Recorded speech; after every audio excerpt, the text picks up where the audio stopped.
దేవునికి స్తోత్రం. మీ అందరికీ నా వందనాలండి. దేవుని యొక్క మహాకృపను బట్టి మరొకసారి మీ మధ్యకి రావడానికి దేవుడిచ్చిన ఈ అవకాశంను బట్టి దేవుడిని ఎంతగానో స్తుతిస్తూ ఉన్నాను. దేవుని లేఖనాల్లో రాయబడిన మాట, విసుకక నిత్యము ప్రార్థించమని దేవుడు తెలియజేశాడు. ఇది ఈ మధ్యకాలంలో అసలు మామూలుగా ప్రార్థన చేయటం కూడా తగ్గిపోయింది. అంతా ఉరుకులు పరుగులైపోయింది. ఉదయాన్నే లెగుస్తున్నారు, వాళ్ళు అడావుడిగా వాళ్ళ పనులు వాళ్ళు చేసుకుంటున్నారు. ఆఫీసులకి లేదంటే పిల్లల్ని స్కూల్కి పంపించే పనుల్లో వీటిల్లో బాగా బిజీ అయిపోయి ఉదయాన్నే దేవుని సన్నిధిలో చేయవలసిన ప్రార్థన ఉదయాన్నే చేయట్లేదు. తర్వాత మధ్యాహ్నం చేద్దామా అంటే మధ్యాహ్నం పనుల దగ్గర ఒత్తిడిని బట్టి మధ్యాహ్నం చేయట్లేదు. సాయంత్రం ఇంటికి వచ్చేపాటికి ఇంటికాడ పనులు ఉంటున్నాయి కాబట్టి ఇది ఈ పనులతో సరిపోతుందని చెప్పి ఇంటికాడ ప్రార్థన చేయట్లేదు. మరి కొంతమంది నాకు కలిసిన వారు ఈ మాట చెప్పిన మాట, ఎక్కువ శాతం ఇది ఈ పనులతోనే బిజీ అయిపోయిందని ప్రార్థన చేయడానికి టైం దొరకట్లేదు. దేవుడు అవకాశం ఇస్తే మాకు ప్రార్థన చేసుకోవాలనే ఉంది అని చెబుతూ ఉంటారు. అయితే ఇహలోకంలో పనులేమో తగ్గిపోతాయి అని నేను చెప్పట్లేదు, కానీ ఎన్ని పనులు ఉన్నా కూడా నీవు ప్రార్థించవలసిన అవసరం ఉంది. ఎందుకంటే ప్రార్థన పరిస్థితులను మారుస్తుంది. ప్రార్థన నీ ఆత్మీయ స్థితిని మారుస్తుంది, శరీర స్థితిని మారుస్తుంది, కుటుంబంలో అనేకమైన మేలులను తీసుకొచ్చి పెట్టింది. నీవు నోరు తెరిచి దేవుణ్ణి అడగకపోతే దేవుడు అంటాడు, అడుగుడి మీకు ఇవ్వబడును, వెతుకుడి దొరుకును, తట్టుడి తీవండి అంటాడు. అడిగితే కదా దేవుడు మనకు మేలు చేయటానికి.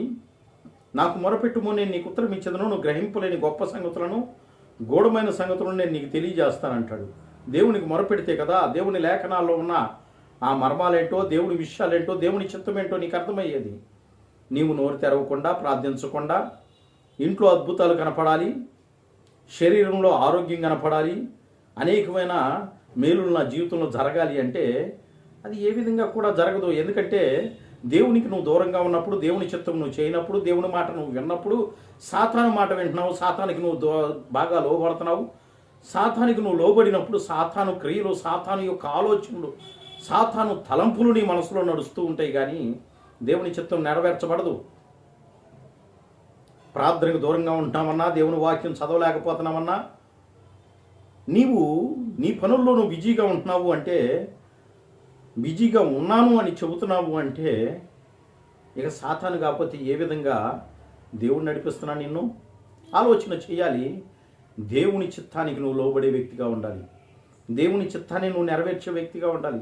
అంటే నువ్వు నోరు తెరిచి ప్రార్థన చేయాలి, విసుకక నిత్యము ప్రార్థించాలి. విసుకక నిత్యము ప్రార్థించగలిగే కృప దేవుడు నీకు ఇచ్చులాగును కూడా నువ్వు దేవుని సన్నిధిలో మొరపెట్టాలి. కొద్దిగా గొప్ప ప్రార్థన చేసి సర్దుకుపోతూ ఉండకూడదు. సర్దుకుపోవటం అలవాటు అయిపోతే నువ్వు ఒక్క మాట ప్రార్థన చేసి కూడా రోజంతా గడిపేస్తూ ఉంటావు. సర్దుకుపోవద్దు.